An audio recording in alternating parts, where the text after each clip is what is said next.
Party మారిన ఎమ్మెల్యేల కేసులో హైకోర్టు కీలక తీర్పు వెలువరించింది. ఇక పార్టీ మారిన ఎమ్మెల్యేలు దానం నాగేందర్, కడియం శ్రీహరి, తెల్ల వెంకట్రావుపై అనర్హత విధించాలని కోరుతూ బీఆర్ఎస్ ఎమ్మెల్యే పాడి కౌశిక్ రెడ్డి వేసిన పిటిషన్పై విచారణ జరిపింది. ఇక అనర్హత విషయంలో నెల రోజులుగా స్పీకర్ నిర్ణయం తీసుకోవాలని ఆదేశిస్తూ గతంలో సింగిల్ బెంచ్ తీర్పు చెప్పింది. అయితే ఈ తీర్పుపై అసెంబ్లీ సెక్రటరీ హైకోర్టు డివిజన్ బెంచ్ను ఆశ్రయించారు.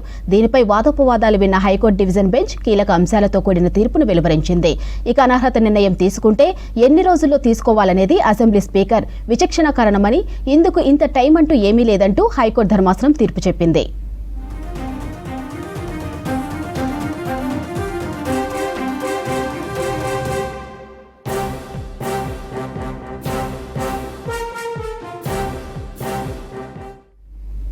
ఇక పార్టీ మారిన ఎమ్మెల్యేలపై అనర్హత వేటు వేయాలంటూ బీఆర్ఎస్ పార్టీ దాఖలు చేసిన పిటిషన్లపై విచారణ చేసిన తెలంగాణ హైకోర్టు చీఫ్ జస్టిస్ ధర్మాసనం ఈ కామెంట్స్ చేసింది. ఎమ్మెల్యేలపై అసెంబ్లీ స్పీకర్ నిర్ణయం తీసుకునేందుకు ఎలాంటి సమయం గడువు లేదని, టైం బాండ్ అంటూ లేదంటూ వ్యాఖ్యానించింది హైకోర్టు ధర్మాసనం. అలాగే సరైన సమయంలో నిర్ణయం తీసుకోవాలని స్పీకర్కు సూచించింది హైకోర్టు బెంచ్. పార్టీ ఫిరాయించిన ఎమ్మెల్యేల అనర్హత పిటిషన్లపై షెడ్యూల్ ఖరారు చేయాలంటూ సింగిల్ జడ్జి ఇచ్చిన ఉత్తర్వులను సీజే ధర్మాసనం కొట్టివేసింది. ఇక 10వ షెడ్యూల్ ప్రకారం అనర్హత పిటిషన్లపై నిర్ణయం తీసుకోవాలంది.